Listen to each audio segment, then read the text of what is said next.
Is it on? Yes. All right, good afternoon. I show 2 o'clock. So we'll go ahead and call our meeting today to order. May 30th, 2023. Our first item on the agenda is to approve our minutes from the February 21st, 2023 special meeting.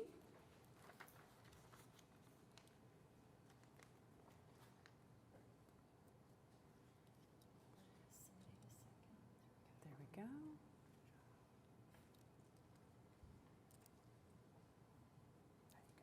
Oh. There we go.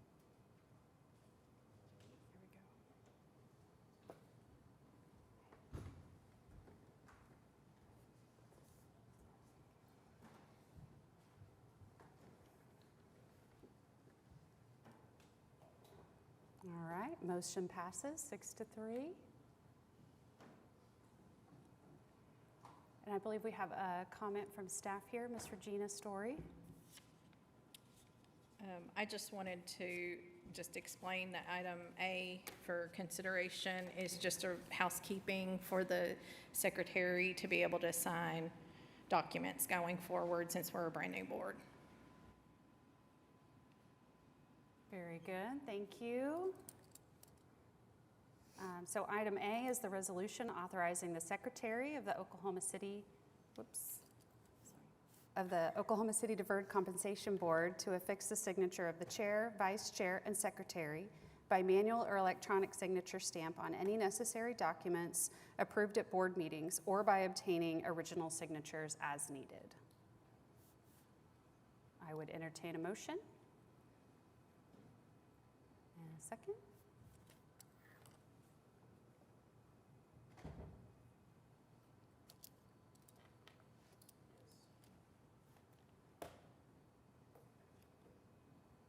Very good. All right, item 3B. Yes, so the city contracts with the employee retirement system for the administration of these plans that you oversee, the 457B plans and the money purchase plans. And it seemed appropriate, since this is a new board, that this annual agreement would come through this body for review every year. The amount paid by the city has not changed since the last year, and if approved, this contract would go on the ERS board next week and then to City Council on June 20th. With that, I'll be happy to answer any questions on it, though. Thank you for that context, Regina. Mm-hmm.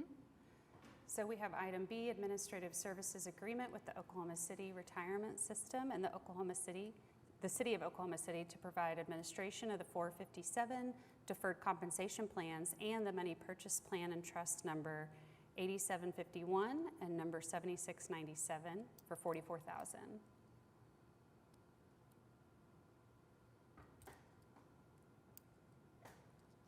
Motion and a second.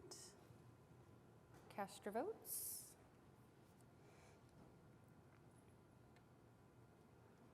Item passes.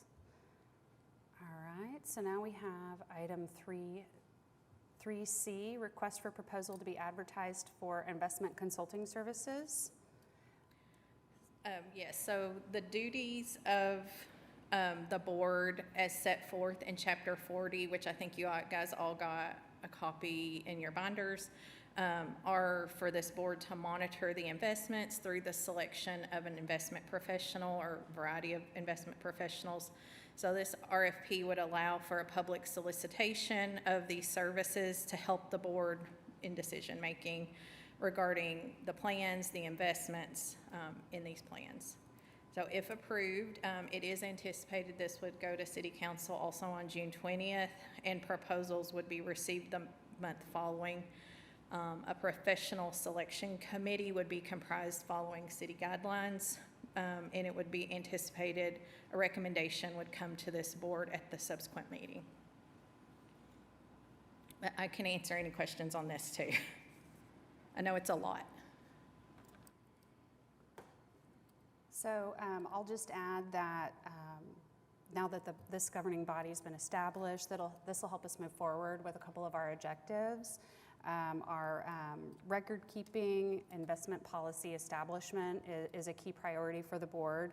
as well as just a general analysis and evaluation of our plans. So I'd entertain a motion.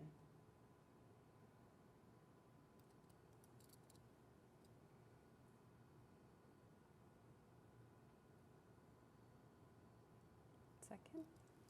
Cast your votes.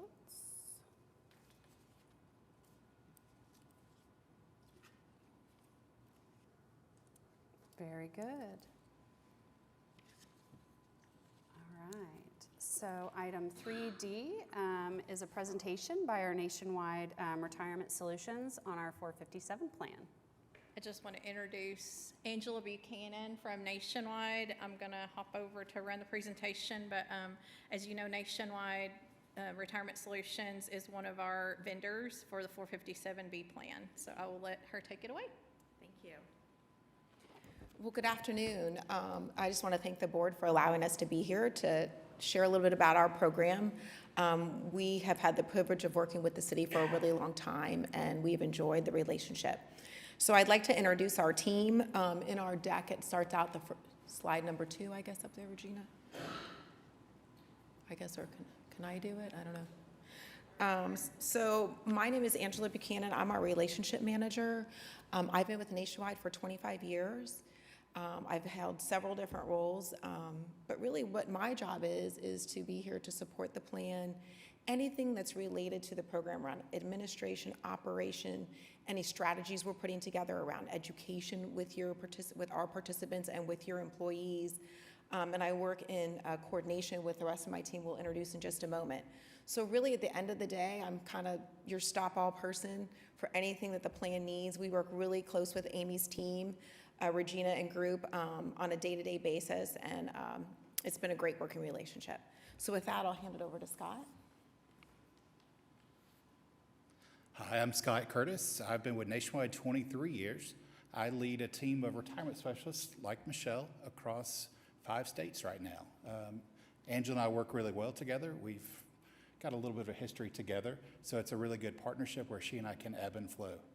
So thank you for your time today.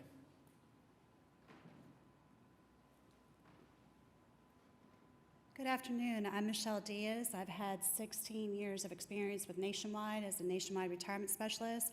Prior to that, I was with a competitor, so I've been in the retirement planning industry for over 30 years. And I was working in the North Texas area between Denton and McKinney and was able to come and now work. We relocated back here to Oklahoma where I used to live, so it's good to be back home. So I'm able to work here at the Oklahoma City. So I've enjoyed it. I think I put my boots on the ground about August of last year, and have enjoyed it since. Thank you. And the other person, Eric Kingsborough, he serves as our internal person that really is our secret weapon, I'll say, behind the scenes, where if anything's going wrong with the plan, we need to develop something, we go to him and he produces, helped with this report that we're doing today. So he's kind of our person. He's out of Columbus, Ohio, where our company is based. I should have mentioned I live in Orlando, Florida. So I get the pleasure of coming to Oklahoma a couple times a year to see you all. So that'll be nice. And you're in Alabama. And then obviously Michelle's here locally. So with that, we'll move on and start our report. So as of everything I'm reporting out today will be as of Q1. This is a new report. We put you guys into a pilot at Nationwide. We're revamping our reporting structure that we use with our plan sponsors and clients. So if there's any feedback you all want to give us, like you'd like to see certain other different information, or nope, this isn't really important to us, please let me know or let Regina know so then we can tweak it in the future when we're in front of you all and reporting out. So to start with, as of Q1, we had a little over $280 million in the plan. So it's a large plan here at Nationwide. You're considered one of our premier clients and in our top 30 clients in the country. So you're very important to us at Nationwide. You can see our participant count with balances is just a little over 3,400. Quarter over quarter, we saw 38 new enrollments in Q1 compared to Q4 of 2022. So it was a slight change, but I did want to share year to date. I pulled it up as of Friday. Michelle has enrolled or assisted with enrollment in some way, 70 new enrollments. So the numbers are really looking good for Q2, and it's not even over yet. The average account balance is a little over $82,000. That is a slight increase from the previous quarter of a little over $2,000. You can kind of see where contributions are. For Q1, they were slightly down compared to Q2. That can be for a lot of different reasons. You'll see in a moment when we go to the distribution part of the report, you guys had a lot of retirees in Q1, which may not be a surprise because a lot of people retire, they finish the year and then they leave in January. So you'll see we had a high distribution of retirement. So that'll impact it because their contributions stop. And typically people that have been here for a long time in the plan contribute higher than maybe a brand new participant we bring on at, $25 or $50 or $100 a payday. So that'll be the cause of that. You can see where our distributions were. We'll go over in depth a little bit about what that number really represents. Rollovers in, 1.8 million in the quarter. And you can see our rollovers out or transfers out, which we'll also look into on the distribution part of the report. And if there's any questions, I know we're supposed to, Regina, have Q&A at the end or, okay. Or whenever you all would like, feel free to interrupt.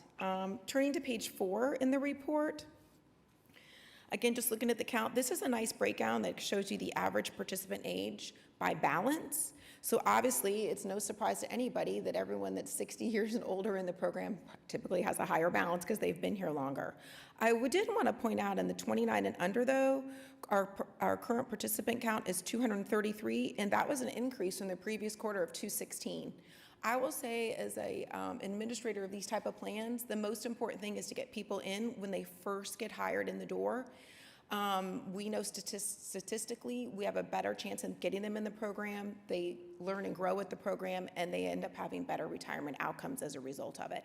So that's a really powerful number, and it shows that we're doing good through education. And I know Michelle's been attending your new employee orientations, which makes a huge difference. And then it kind of gives you the breakdown. I'm not going to go through every aspect of it due to the time, but it gives you an idea of where our plan is broken out by age, account balance, and participants. I'm going to switch over to page 5 under contributions. And this shows you a little bit of a breakdown of where the salary contributions versus rollovers and transfers in, and then what we have is called an account split. An account split represents maybe a beneficiary or a quadro, which is when someone gets divorced, maybe in those divorce creed at the end, then you are supposed to give some of your assets over. So we will split an account off in that new person's name, and same thing with a beneficiary. When someone has died, we've confirmed they're the beneficiary, we will break out and create a new report for them, a new account. If you flip over to page 6, this is the distribution page. And very there at the top, you can see where it says retirement, and that's what I was referring to a moment ago. We show a change of 35 people retired in Q1. So that is a large number of the distributions that went out, but we also list it by rollovers and transfers out of the plan, folks that have passed away, unfortunately. I mentioned the account splits and what those are, in-service distributions, and other disability and unforeseen emergencies. We had no unforeseen emergencies filed in Q1 last quarter. So that kind of gives you a breakdown of where that is. This report also shows you the top 5 external payees where the money went, which is important to us at Nationwide because we always try to make sure that participants know when they leave employment, they do not have to take their money out of the plan.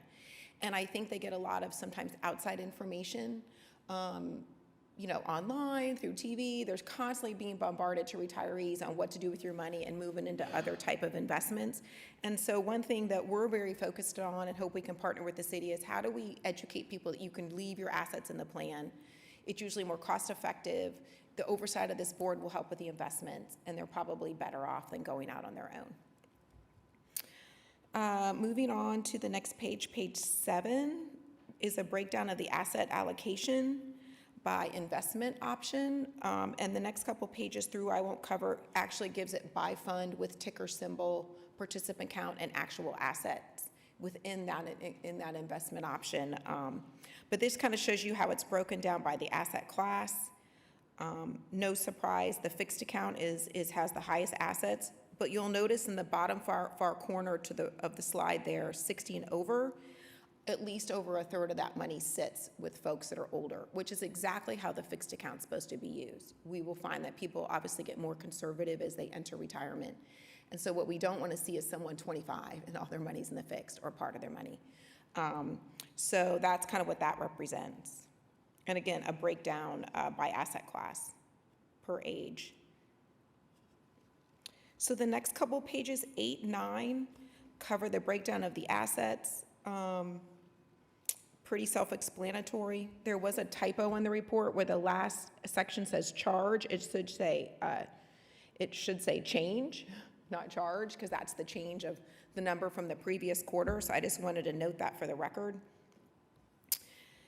And any questions on that? You guys are so quiet. Page 10 is a really important slide to me because this really tells you what's the behavior of the participants with Nationwide. Are they retirement ready? And how are we engaging with them? So you'll see there in the top corner, e-delivery, we have 63% adoption rate. So that means, which is pretty high compared to some of the other plans I work with, as well as the participant online accounts at 65%. On average, I see that lie with other clients I work with around 50%. So that's, people prefer to receive things electronically than by mail. One, it's safer, so I think that's a good sign. And two, they get the information quicker. So that's a positive thing. You can see that 82% of our enrollments are online. So that's a big shift. I think pre-COVID, we could probably tell you the numbers were a little bit different, but that doesn't surprise me in the environment that we've kind of all landed in through the COVID experience. Same thing with distributions. Participants now can request distributions online. We added that a little over a year ago. And probably the most important part on this slide is the interactive retirement planner. That is where participants can go out. We capture their Social Security information. We capture their deferred compensation account balance, and we also capture what their pension is. And they can go specifically to their pension plan. We have the data on it, and it gets really darn close. So it lets them know, hey, I have a gap. What can I do now while I'm still working at the city to try to close that gap and maybe have some changes in what I can do to be better prepared? You can also include your spouse's information or partner's information, outside assets if you want, so you can really get a full picture. As a household, are we ready for retirement, and what do we need to do or change to make sure we're ready? So you can see we have a pretty high level. That's about average 38% that have completed that process, and that's something that Michelle and our retirement specialist over the phone, there's no limit to how long they can be on the phone. We will ask if a participant has time and walk them through, and so they understand and start using this tool. So I think that's really important to kind of tell where we are. Beneficiaries on file, and Michelle's, I'm going to hand it over to her now. You can kind of see 78%, so we're missing some folks with beneficiaries. That's a big deal. So we take that pretty serious, and Michelle's going to talk about in the next couple of slides in her presentation the campaign that we have underway to help close that gap. Any questions on the plan health or any of the information? I think it would be good if you talked about the history of the fixed account for just educating. Sure. So I might have my timing off a little bit, but I'm going to say about maybe 7, 8 years ago. Historically, we have always paid 3.5% guaranteed. That's the floor within the fixed account. We changed what's called the guaranteed minimum interest rate.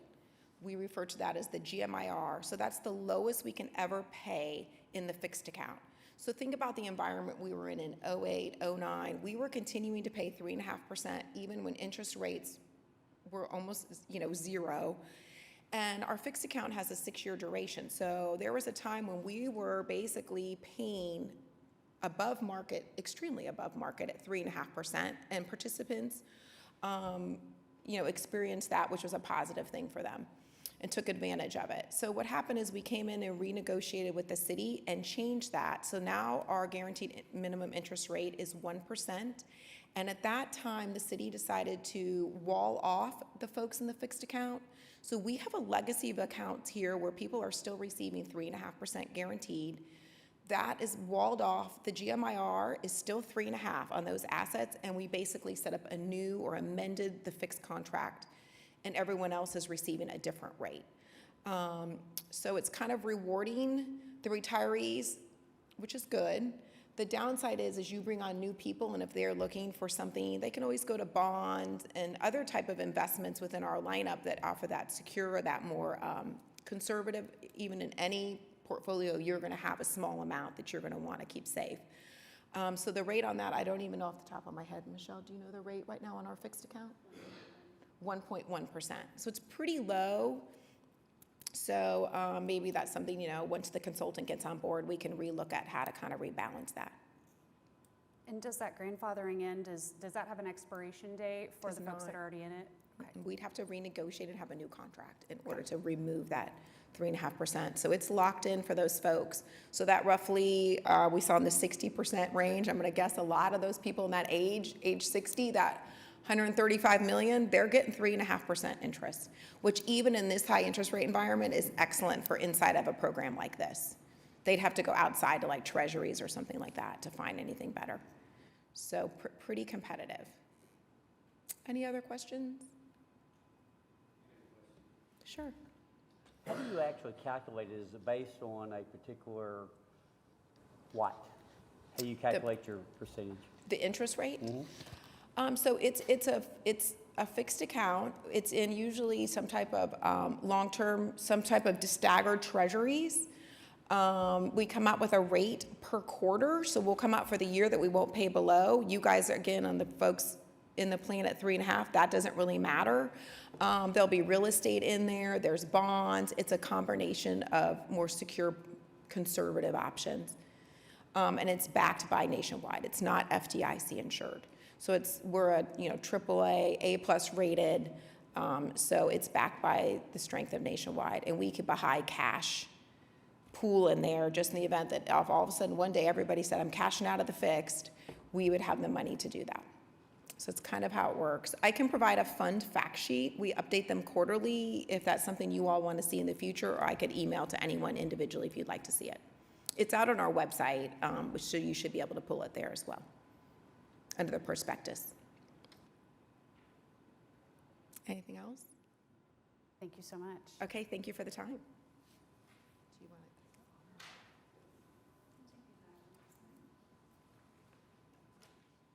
All right, again, Michelle Diaz with Nationwide Retirement Specialist. Thank you for your time. As the Nationwide Retirement Specialist, I have the unique privilege to be out there in the field, meeting with individuals on the employer level and on the employee level. And at Nationwide Retirement Solutions, we do just that. We provide solutions to help promote, whether it be a collaboration with the plan sponsor, with the employer, or whether it be out in the field promoting and trying to increase retirement readiness for the employees.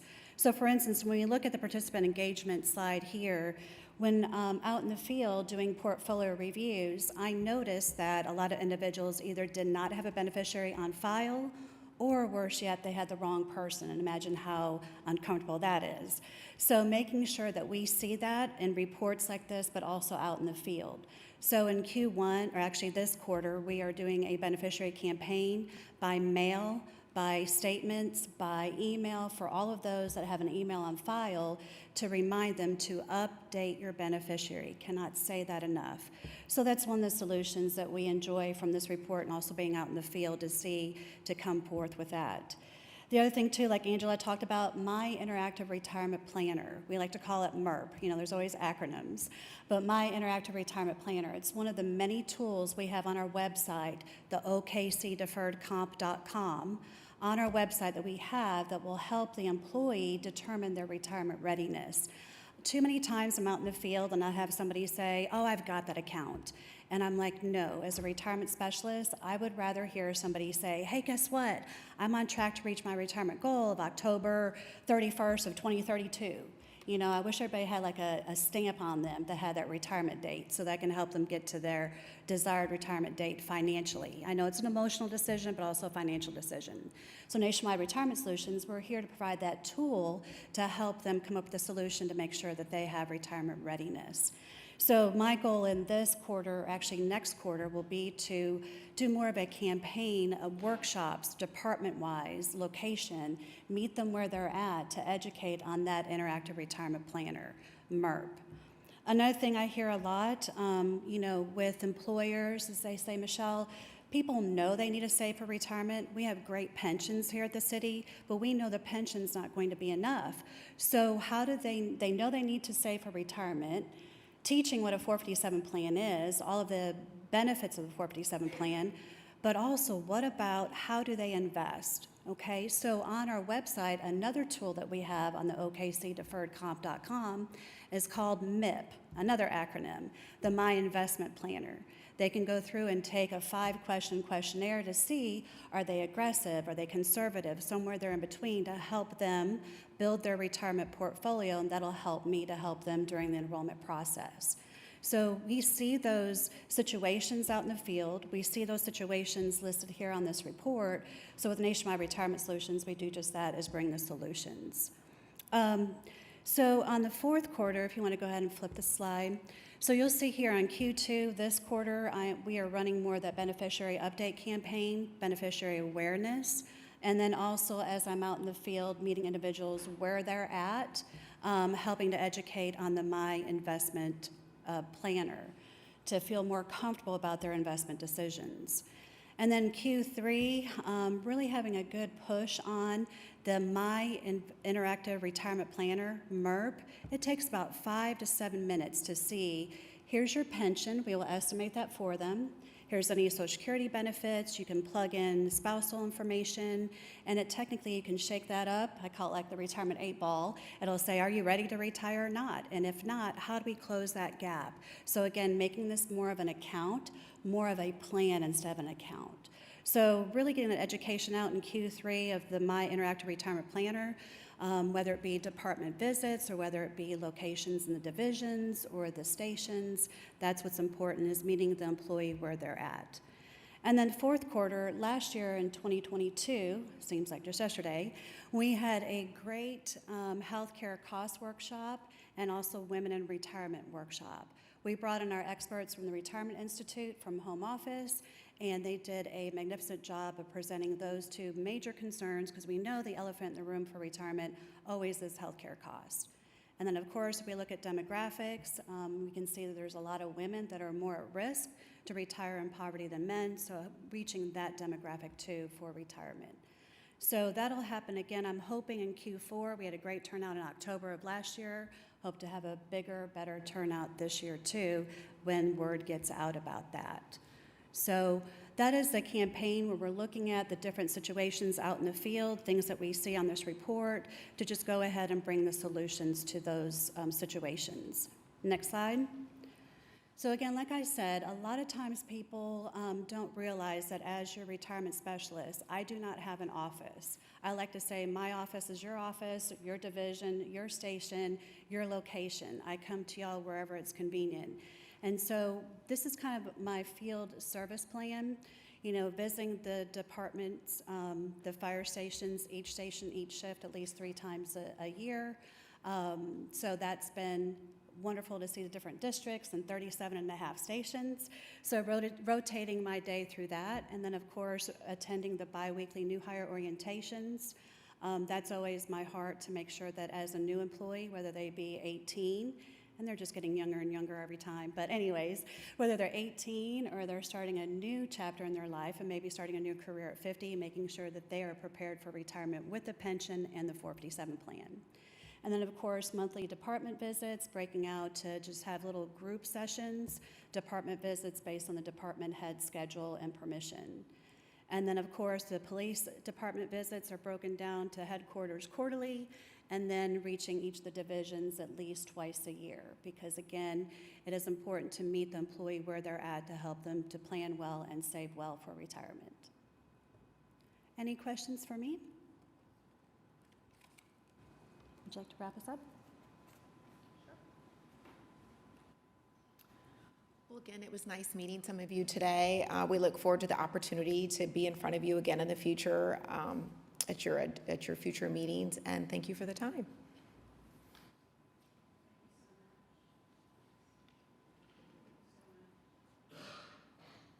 Thank you so much, Ms. Buchanan and Ms. Diaz. I couldn't get my microphone working there. I know that we all appreciate the information here today and also the outreach that you do for our plan participants, so thank you. So next, we have representatives from Mission Square, and they are our vendor for both money purchase plans and also a 457 plan. And so I'm going to let Jason come, Jason Boyd, And Jennifer Perry and John Campbell are here from Mission Square, but Jason's going to give the presentation.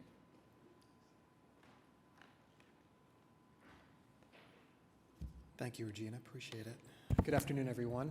Appreciate everybody's time.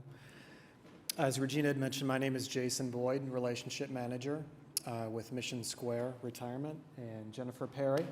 We're both I'm from Dallas, she's from Frisco, so don't hold that against us, and from Texas. So, although I went to University of Iowa, and Bob Stoops and his whole family played at Iowa, so you stole our coach, and I'm still bitter about that, but anyways, I digress. And John Campbell is native Oklahoman as well, too, so I'm here in the state. So wanted to go through a little bit more macro today within the plan. This is actually going to be through April.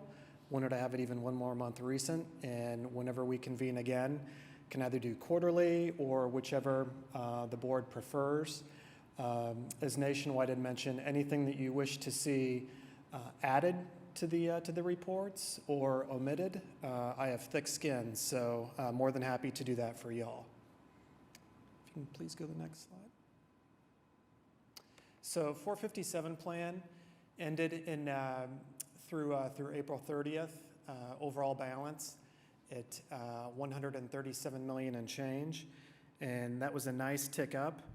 And taking a look at the end of Q4, that was at 131.5 million.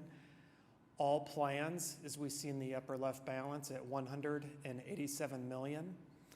And again, nice tick up through the end of December. Notes down here, not written up there, but at 178.4 million. So we saw a little bit of tick up in October of last year. And amidst all the craziness so far this year, the S&P is actually up through Friday. I had to take about 3 looks because I didn't even know if we were flat, but actually up 9.5% year to date through Friday. So pretty surprising given all the up and down 400 to 500 point days that we've had throughout so far this year. Next slide. So this is interesting. So my wife had told me I'm colorblind, but as far as kind of the dark magenta, if you will, the lower 1/3, the 36.3, thank you, Regina, that represents the 50 to 59 age group. And that actually is the largest group here at the city with Mission Square that comprises the most assets at roughly 50 million. I will point out that 65% of the assets, are basically 2/3 of your assets here with the city, with Mission Square, are with those that are age 50 and up. So very, very precious, and definitely as far as those age ranges go, very, very important for everybody involved. One of the things I'll mention, and Regina in HR does a great job of sending it out as a secondary blanket. A big differentiator that Mission Square has are our complimentary certified financial planning consultants, or CFPs, if you will.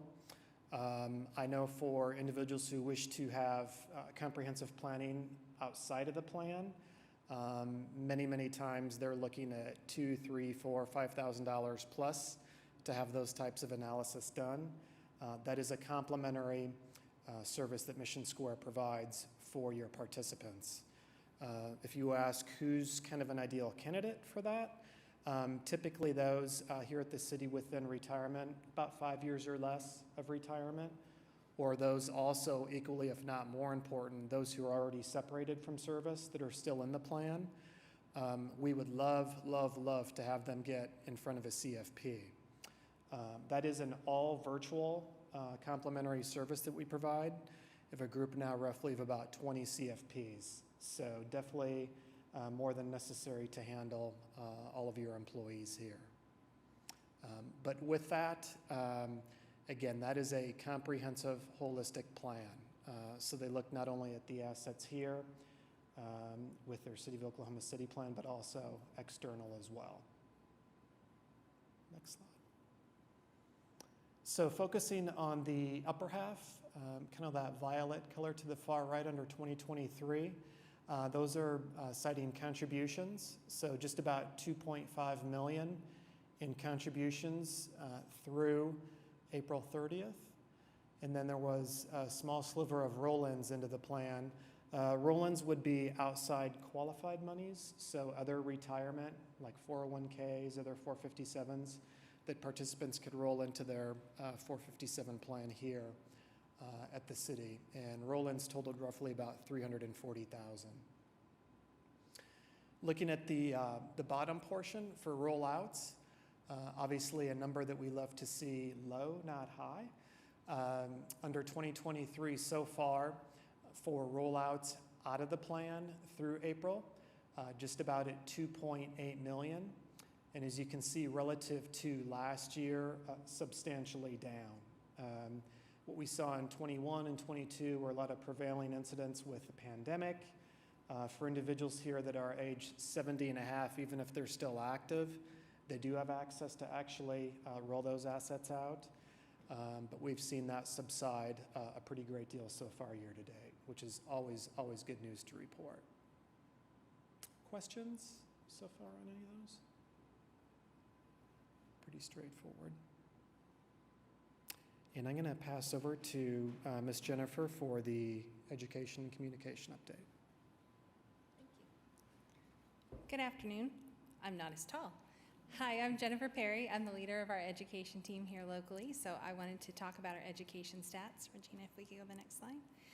Wanted to share with you, obviously in a plan your size, when you have the number of retirements you have, it is equally as important for us to get new enrollments.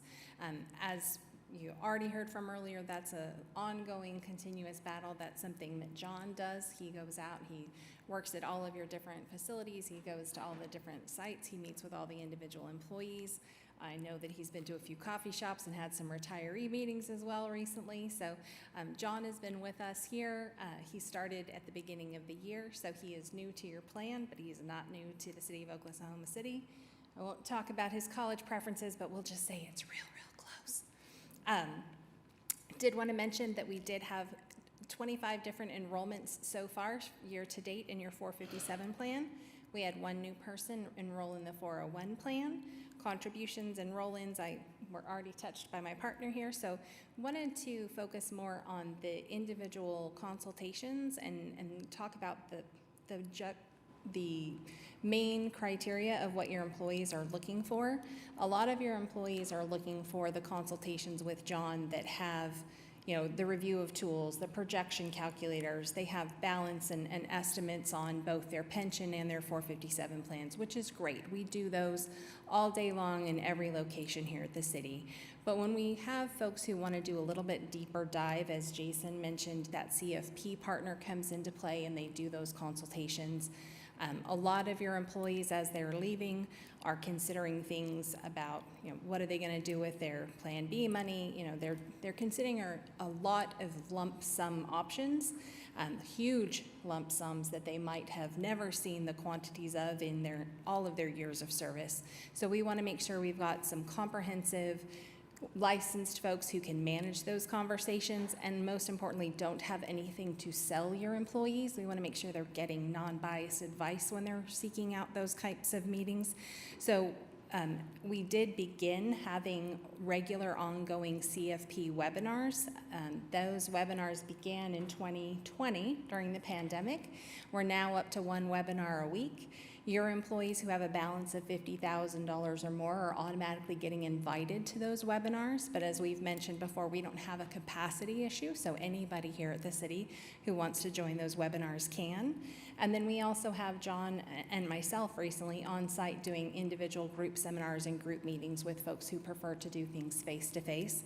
So we've had quite a bit of activity first quarter with both on-site and webinars.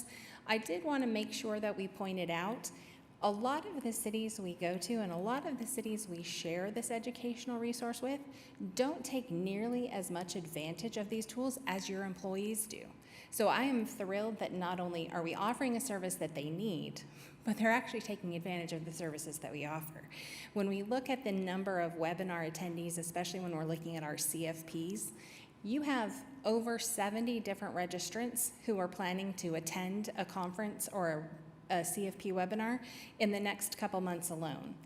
We put out those calendars for the year so they could find a title that they like and join that. They can rewatch it later because they are recorded and they can pull those off our website. But I was just thrilled that not only are folks taking advantage of watching those live and getting the information that they need, but they're also making a point to schedule out that additional education into the future. So we thank you for your commitment to allowing your employees the time to do that.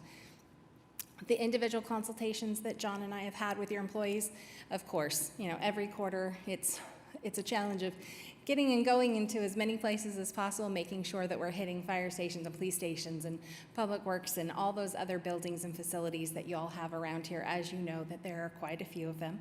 So we put a lot of miles on our car seeing your folks. But I did also want to mention, as Jason alluded to, your individual employees can meet with not only John or myself or anybody on the team, but they can also meet with our certified financial planners virtually to set up an individual consultation. And so far, year to date through April, you've had 19 of those. I will tell you, that is a record number for first quarter for us. We don't have any other city that has near that participation. So I'm thrilled that that message is out there with your peers and with your employees so that they know that that's available and that they're taking advantage of not only leveraging John's time and his expertise, but also that additional service that they can get from that CFP team. Again, that doesn't have anything to sell them and is there simply to provide that level of education and information. Those are the highlights I wanted to provide for you all today. Do you have any questions about the education so far? Thank you very much. So I'll note I enjoy actually looking at the data on the registrations and consultations for actually all states, as nerdy as that sounds. So for Southwest, that is easily by far the most for any plan. And the plan's a healthy size. We have plans 4 or 5 times the size that don't have those types of numbers. So I want to thank HR again. I send that out as a secondary blanket to HR, and I know they do a great job sending that out. There could also be water cooler talk going on too. I don't know what it is, but it's whatever it is, it's working, which is great. So for those that are on the board that have a good experience with that, please share with your colleagues because that goes a long way. So Jennifer had mentioned the CFP webinars. This is our upcoming schedule. Typically these are on Wednesdays at high noon. And next one that we have coming up is Financial Planning Basics next Wednesday. So, and I'll have the monthly to send out here in the next day or two as kind of a secondary blanket. So Jennifer also mentioned we do archive these. If you can go to the next slide, Regina. We archive these as well too. This is a screenshot of the landing page under the Retirement Center. We currently have 6 archived CFP webinars that are on there right now. And in addition to that, it's the middle tile at the very bottom, the quarterly economic overview. We started adding those in on a quarterly basis as well too. And those are provided virtually by Mission Square fund managers for those who really like to get in the weeds on why we're up or why we're down for specific quarters. So really good information, but for those I joke that have insomnia at 2 in the morning, can knock yourselves out and go in there anytime you'd like. I did want to reiterate too with the CFPs, Jennifer had mentioned as far as for those that wish to go through consultation, they can also go on the landing page and virtually sign up for pretty much virtually any day and time. They wish to do that for their spouse or significant other as well too. Initially, I guess the silver lining, there's probably not too many with the pandemic, but it's that we started up the CFP and it was a virtual type model. And we've seen specifically for spouses, partners, it's much easier for them. I'm the worst conduit for my wife when I'm trying to explain things. So having both individuals virtually together going through that planning is a big, big advantage with the CFPs. Secure 2.0. I promise I'm not going to go through the 93 provisions that were put out. So I think it was 93 or 94. So the main one that's a little bit more pressing, I think the board would appreciate, is for the age-based contributions. Specifically, For those that are age 50 or older with the city, with a marginal adjusted gross income of $145,000 or greater, if they wish to make an age-based catch-up contribution, starting next year, that catch-up portion has to be designated Roth. So that is something, yes, with 145,000 MAGI, marginal adjusted gross income. So that is something that obviously the board will have to decide upon. But the nice way for me to say that is that if you decided not to push that forward, you're probably going to have some employees that are probably not going to be too happy that they can't do catch up.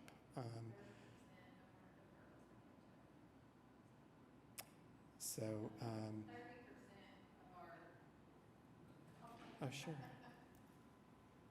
30% of all deferrals are age-based catch-up, just so you have that in your back pocket as we go forward and talk about the secure Roth compliance with that. But I just wanted him to explain what it was, and we are going to have to make a decision on that for sure in these plans, so.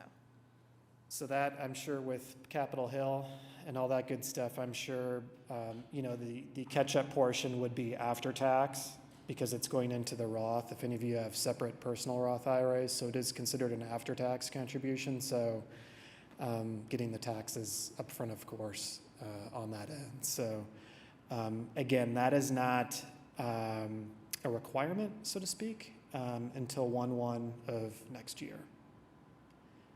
Any questions on that? That's my only legal hat I'm going to wear for 3 minutes, I promise. So, well, great. We appreciate your time.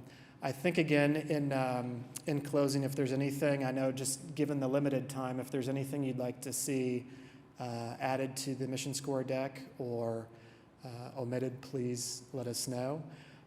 Again, my name is Jason Boyd, Jennifer Perry. John Campbell. Just to reiterate, I work at the plan level, so any questions that the board has at the plan level can feel free to contact me. And at the local and education level, Jennifer and John are extension of myself. And thank you for your time. Thank you so much. Mr. Boyd, to you and your team. We all appreciate the information and appreciate the outreach that you're doing to the plan participants, and the CFP model, I think, is catching on like wildflower. So thank you for offering that for our folks. Yeah, thank you. Appreciate it.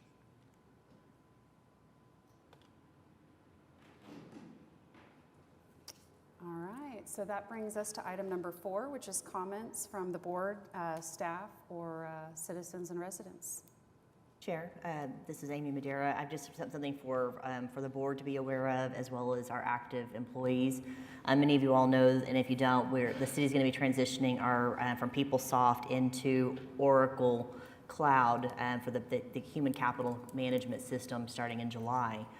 With that, there's a few things that will be impacting our members, and we'll have communication coming out, but I wanted to let the board know. One, that the employees will be able to do self-service in Oracle, and this is for actives. Retirees will handle any activity like they normally would be, but for our active employees, they'll be able to do self-service in Oracle and be able to change their deferred compensation amounts. If the employee is in the special 3-year catch-up provision, they'll need to contact ERS staff just like they normally would be, and the staff will handle those processes. One change that our employees will see is the way it will look on their paycheck or pay stub, or when they go into the system for the self-service. And so as we all know, the IRS splits it into 3 buckets. You have regular catch-up and special catch-up. For employees who are 50 and over that are able to take advantage of the catch-up provision, they'll see 2 lines on their check. They'll have their regular, and then they'll see the catch-up versus just the one aggregated total on their paycheck now. So the city will just have that differentiation of what's going into the catch-up versus the overall. But we'll have communication that'll be coming out. But just in case any of you all with your members have questions, I wanted to be able to give you all that notice. That's it. Thank you, appreciate that. And that's effective July 1st, is that correct? Correct. Perfect, thank you. And with that, we're adjourned. Thank you, everybody.